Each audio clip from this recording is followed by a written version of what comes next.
안녕하세요, 여러분. 기술 여신 나콩쌤입니다. 우리 오늘은 재료의 특성과 활용 두 번째 시간입니다. 지난 시간에 일상생활에서 주로 사용되는 재료의 종류에서 네 가지로 구분을 해보았는데요.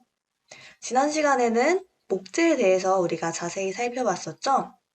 이번 시간은 바로 금속에 대해서 자세히 알아보는 시간입니다. 자, 금속에 대해 알아보려면 금속의 정의를 먼저 알아야겠죠. 금속의 정의란 열이나 전기를 잘 전도하고 펴지고 늘어나는 성질이 풍부하며 특수한 광택을 가지는 물질을 일컫습니다. 영어로 메탈이라고도 하고 한자어를 보면 금자가 쇠금자에 속자가 무리 속자입니다. 여기서도 보면 알 수 있듯이 쇠금자가 들어있죠. 이런 금속을 쉽게 이야기하면 자연에서 얻은 광물을 가공하여 얻은 재료라고 할 수 있겠습니다. 이런 금속이 어떤 특징을 갖는지 살펴볼게요. 금속의 특징입니다. 금속의 특징은 이렇게 네 가지로 정리를 해보았는데요. 첫 번째, 외부의 충격에 잘 견디고 단단하다. 두 번째, 늘어나거나 펴지는 성질을 가지고 있다. 이것을 바로 전성, 연성이라고 하는데요.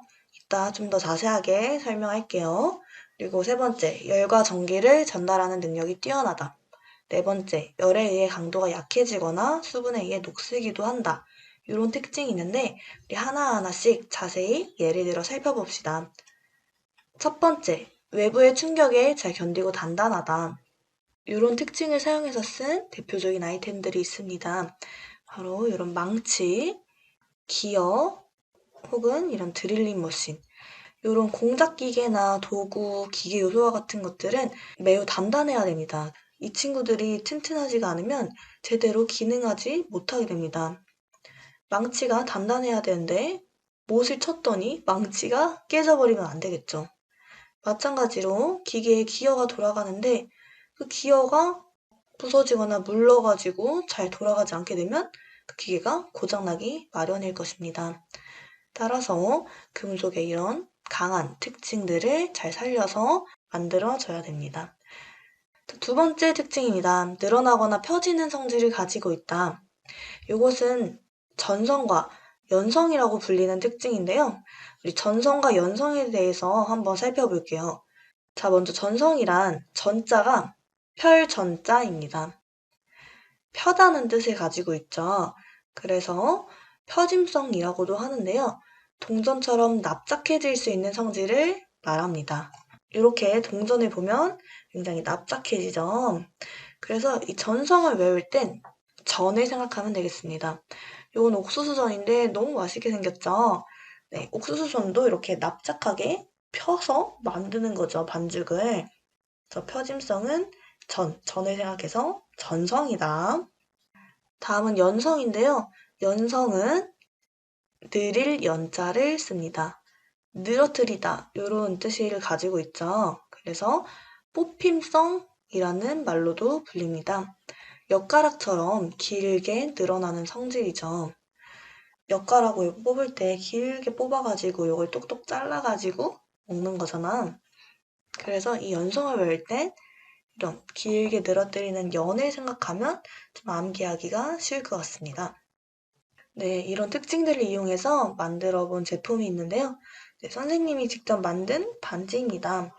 은선에 열을 가하면 물렁물렁해지는 그런 특징이 있어서 전연성이 생기는 거죠. 그래서 내가 원하는 모양으로 구부려서 만들 수 있는 그런 활동을 했습니다. 너무 예쁘죠?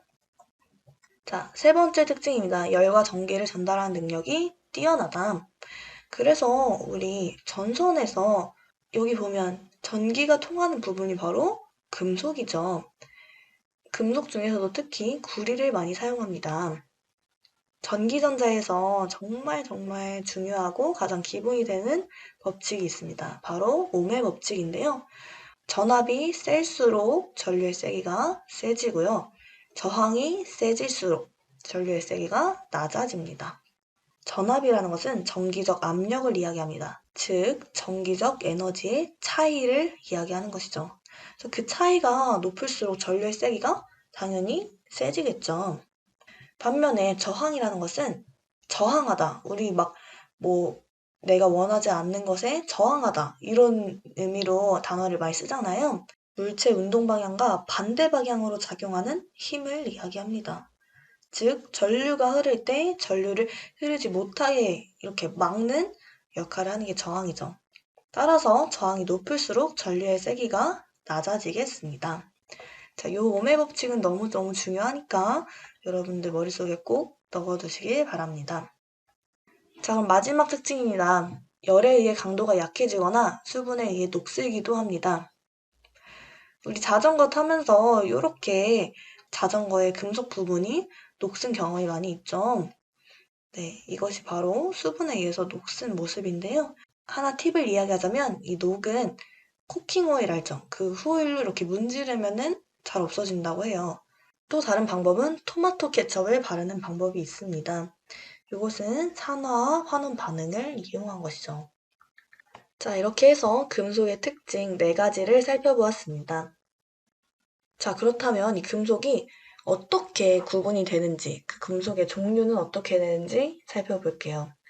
금속은 크게 철금속과 비철금속으로 나뉩니다. 철이 포함되어 있느냐, 그렇지 않느냐의 차이인 거죠. 그리고 철금속에 무언가 다른 물질을 합쳐서 만든 것이 바로 합금입니다. 마찬가지로 비철금속이 있는데 그 비철금속에 다른 물질을 합쳐서 만든 것이 합금입니다.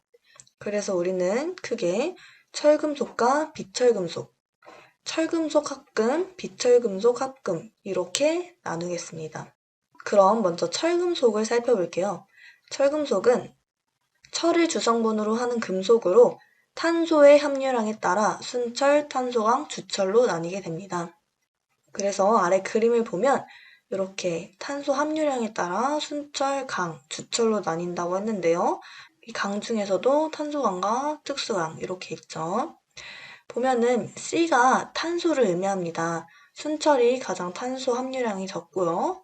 주철이 탄소 함유량이 높습니다. 탄소 함유량이 높다는 뜻은 단단하다는 의미를 지닙니다.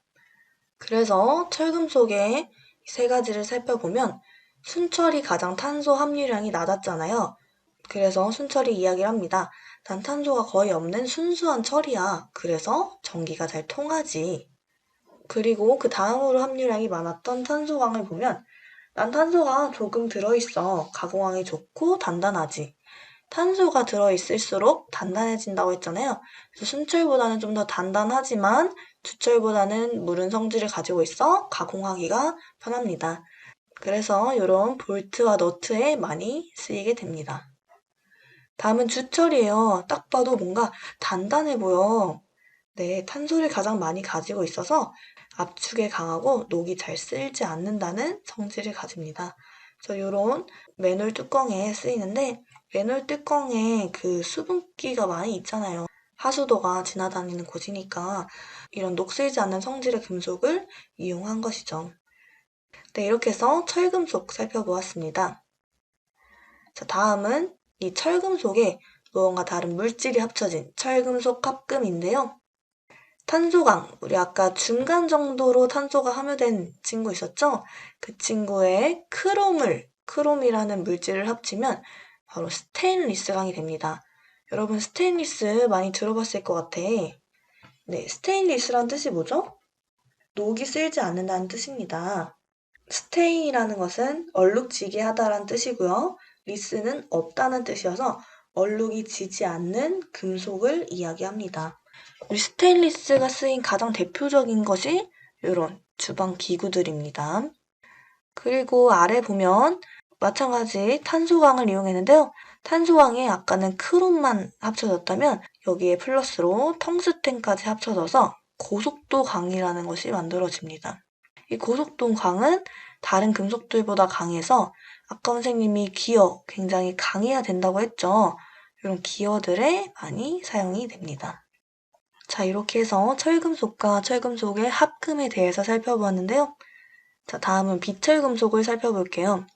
철 외에 금속 성분을 가진 금속으로 구리와 알루미늄이 대표적입니다.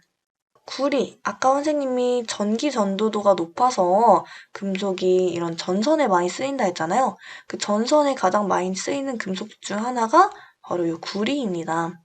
난 전기와 열을 잘 전달해. 넓게 잘 펴지기도 하고 길게 잘 늘어나기도 하지. 우리 아까 배웠죠? 넓게 잘 펴진다는 성질이 바로 전성이었고요.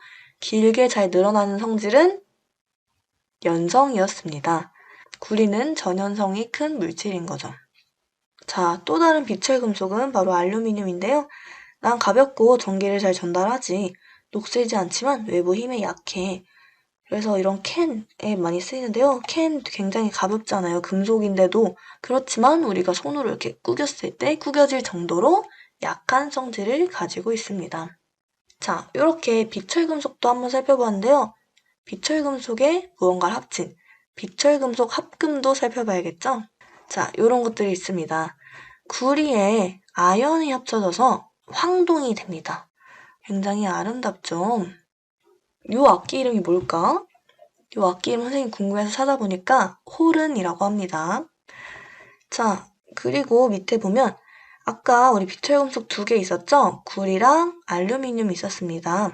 이 두 친구와 더불어 마그네슘을 함께 합쳤더니 두랄루민이라는 새로운 성질을 가진 금속이 탄생했습니다. 이 금속은 가볍고 강하다는 특징을 지니고 있어서 이렇게 비행기 몸체를 이루는 데 사용이 됩니다. 자, 이렇게 해서 이번 시간 우리 재료 중에 금속에 대해서 자세히 살펴보았습니다. 이번 시간도 여러분 너무 수고 많았고 우리는 다음 시간에 또 볼게요. 안녕!